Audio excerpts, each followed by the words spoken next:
morning, everyone. Let me call to order the Transportation Policy Committee of the Lubbock Metropolitan Planning Organization. It is Tuesday. It is June 21st, the year of our Lord 2022. It is 8:35. A quorum is present. In our packet are some safety procedures. As always, we just follow Jared Atkinson. Wherever he goes, we'll follow him. This time I want to acknowledge our guests who are here today. Thank you very much, including Commissioner Terrence Kovar is here today as well. Good to see you. Thank you, sir. Do we have anyone signed up for public? Oh, well, and this is our first, that's right. It's our first meeting with Dr. Wilson. Congratulations on your election, and welcome to the MPO. I hope you'll enjoy your time with us. Thank you very much. I do need to ask you. I don't know if I asked you this before. Do you want to be addressed as Dr. Wilson or Councilwoman Wilson? I keep telling everybody Jennifer, but nobody will let you. No, nobody's going to do that one. So Dr. Wilson's fine, Councilman, either one. Okay. I'll probably respond better to Dr. Wilson because I'm used to it, but either one. Okay. Thank you very much. At this time, I'll call agenda item number 5, approval of the April 19, 2022 meeting of the Transportation Policy Committee, and I'll entertain a motion. Move to approve. Second. I have a motion by Councilman Massengale, second by Councilwoman Sheila Patterson Harris to approve the minutes as presented of the April 19th meeting. Is there any further discussion? Hearing none, call for the question. All in favor? Aye. Any opposed? Motion carries. Item 6, which ends up being pretty much our only item on our agenda other than our reports, is to discuss and take appropriate action regarding the proposed statement of revenue and expenses to support the development of the 2022-23 and 23-24 Unified Planning Work Program, or the UPWP. Mr. Jones. Good morning. Good morning. As I noted in your agenda backup, we are working towards a July draft budget to TxDOT to be followed with an August final, we hope, to TxDOT and to FHWA. Procedurally, you approve this statement of revenue and expenses, and then we take that statement of revenue and expenses and we turn it into a UPWP, which tells you where and how we spend all that money, and we'll bring that back to you then at your next meeting. The peculiar thing about the agenda item we have today is that we are presenting you a two-year budget. As I noted in my backup, the law allows a 2-year budget, and at the behest of our TxDOT field rep and Federal Highways field rep, we have finally taken the note, and we are going to do a 2-year budget. We're one of only 3 or 4, I think, MPOs in the state that still do an annual budget.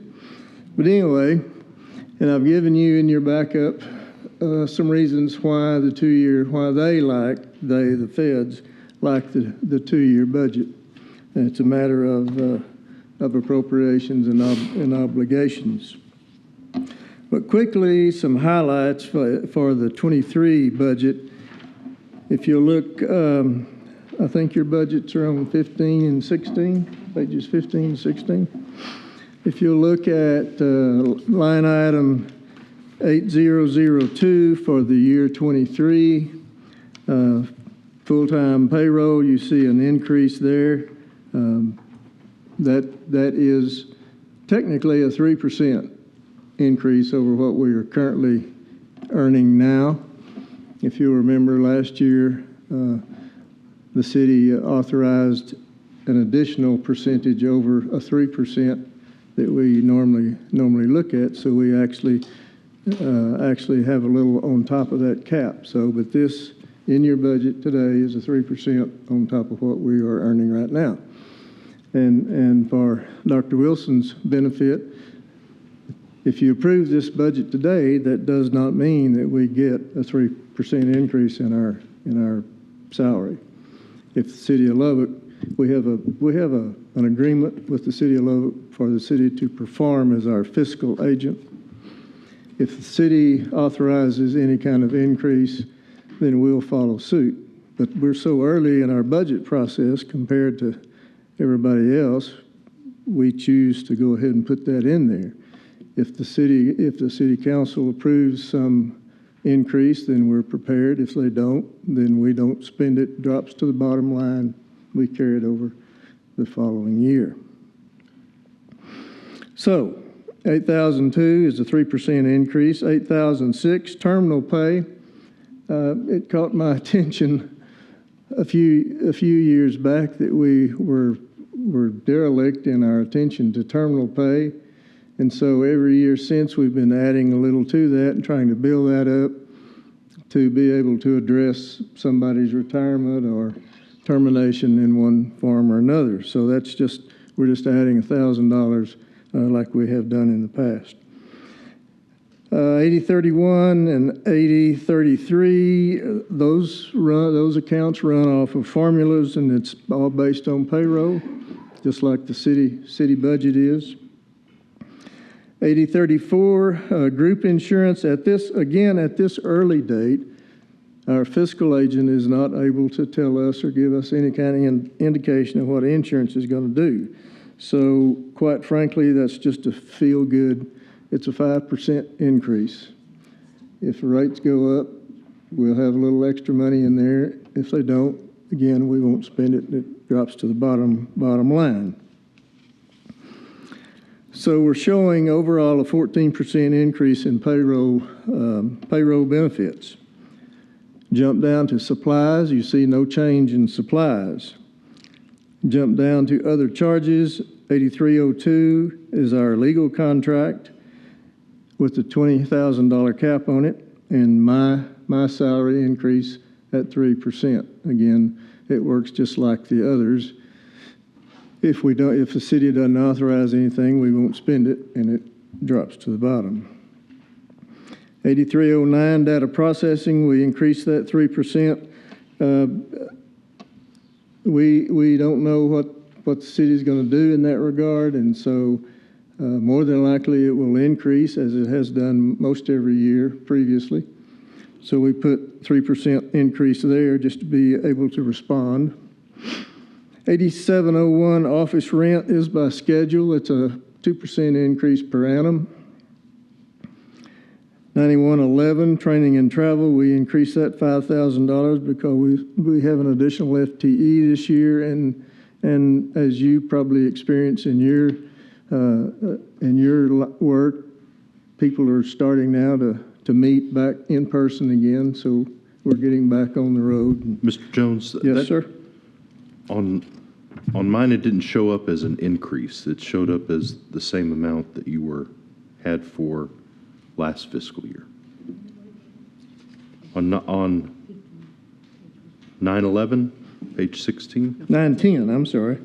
910? Yeah, $5,000 increase. I had the wrong account. Apology. The one above it. Okay, thank My you. bad. But the takeaway here in the other charges category is account 8406. If you'll notice 8406, the amount is still the same as it has been in previous years, $114,400. If you approve this budget today, then we take that money back to the TAC. We ask them to program it, planning studies, etc. They'll make a recommendation. We'll bring that back to you in the form of the UPWP, and you'll act on that document. So overall in the 23 budget, we are requesting a 7.8% or $54,746. Then if you'll look on page 16 at the FY24 budget, again, payroll is the same. It's that 3% increase. 8,006 terminal pay. Again, we're just dropping $1,000 in there to be able to respond to some kind of termination. 8304 group insurance. Again, a $1,500 increase, just a little more cushion in case insurance rates go up. An overall increase of 3% in payroll benefits. Again, no changes in the office supply category. Other charge category, 8302 is a 3% increase, not to the legal services. That's a $20,000 cap, but the increase would be to my contract if the city awards something. 8309 is another 3% data processing charges in case they go up. Other contributions, again, is same amount of money, but again, it'll go back to the TAC. We'll ask the TAC to program that. 8503 liability insurance, and then everything else, office rent, that's a 2% increase by the contract. So overall, in 24, I'm showing a 1.5% increase in other charges and a 2.2% increase in the total budget for 24. And that would be my presentation for our first two-year budget, Your Honor. If you have any questions. Any questions of Mr. Jones regarding the councilman? Thank you, Judge. One question I would just have is data processing. How much data are you really processing, or have we been processing data since screens were green? Or should that be a different name? Or maybe punch cards? Data processing covers all the charges the city imposes on us. We pay So that's for a scheduled IT charge. Would otherwise be known as IT charge. Exactly my charge. point. Maybe time to rename that. Well, that's the city's terminology. This is their budget. We don't use data processing. Anyway, that's all, just a comment. That account code's changed. Okay. Any other questions of Mr. Jones regarding the two-year budget as proposed? I might point out the advanced age of our executive director, which explain a lot of what just occurred. So just throwing that out. Oh, man. That might be a point of order. We're close.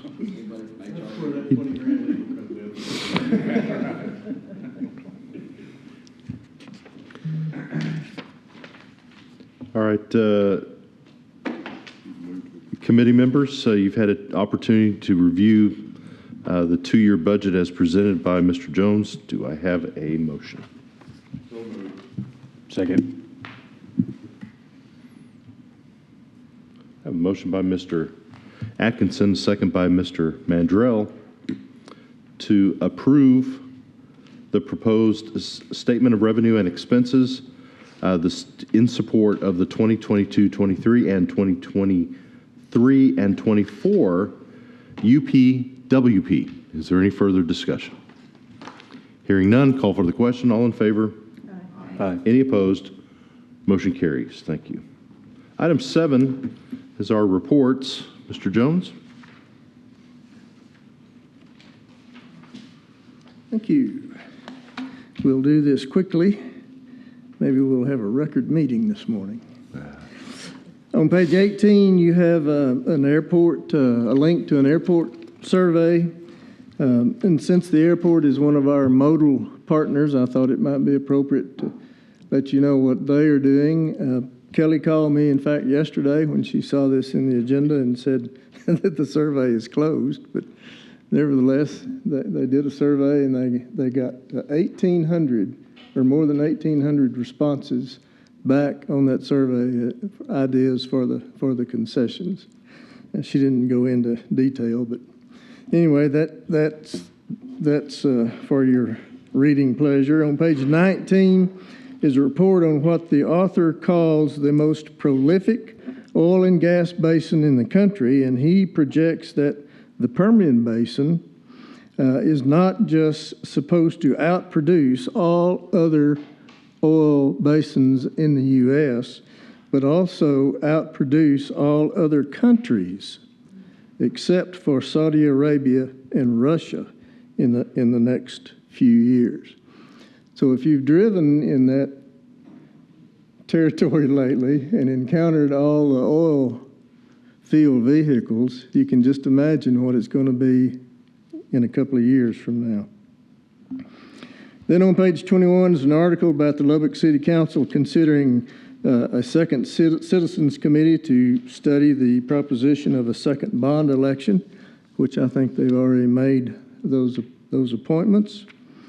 On page 23 is a Census Bureau calendar that we received last week noting that the U.S. DOT will publish a notice in the Federal Register soon designating new TMAs and new MPOs, probably about the same time or just after we get notice that our new urban area boundaries are approved. You have a handout laying at each of your places, a map of Texas, and the pundits all say that Amarillo is going to come in as a TMA. In fact, they have been rehearsing now for over a year on doing exactly that, and so they are geared up and ready to go. Brian, let's see. Waco is an odds-on favorite to come in this year over the 200,000 population, so they'll be a TMA, as will Bryan College Station, right beside Waco there. So there'll be 3 new TMAs in the mix and 2 new MPOs, Del Rio and Eagle Pass, both circled there on the border for you. So those will all be new players as a result of the 2020 census. And we've talked before about the census actually creates the boundaries for the MPOs. And there is a bit of a controversy this year. I don't know if you've been following that, but they have changed their method to enumerate block statistics, if you will, and they have changed some of the jumps and some of the dashes and all that business. And so a lot of the larger TMAs might actually lose population, and their urbanized area might shrink. So everybody's afraid now, based on the formula that we have in place, they're going to start losing money. So it's still up in the air. On page 24 is a reminder that our committee elections are just around the corner. Some strategy there below. If you're not here, you might be elected. So, and this time around, it would be a city leadership. So on page 25 is an article on National Paper Airplane Day, which was May 26th, and I had plans to use that as your cover and a little discussion last month, but we didn't have a meeting, and so I just couldn't resist it. I put it in as a report. The devil made me do it. On page 27 is a U.S. DOT announcement that they have entered into the first ever, and this is nationwide, U.S. DOT Tribal Transportation Self-Governance Compact with the Cherokee Nation. And the Cherokee Nation is in our Region 6 TMA district. They're located in Oklahoma. They have a 7,000 square mile reservation. Anyway, U.S. DOT has entered into this contract, which gives the sovereign nation the ability to plan and oversee its own road construction and transportation planning, just like we do here at the MPO, including transit, all their transit projects. And so notably, they are excited about that.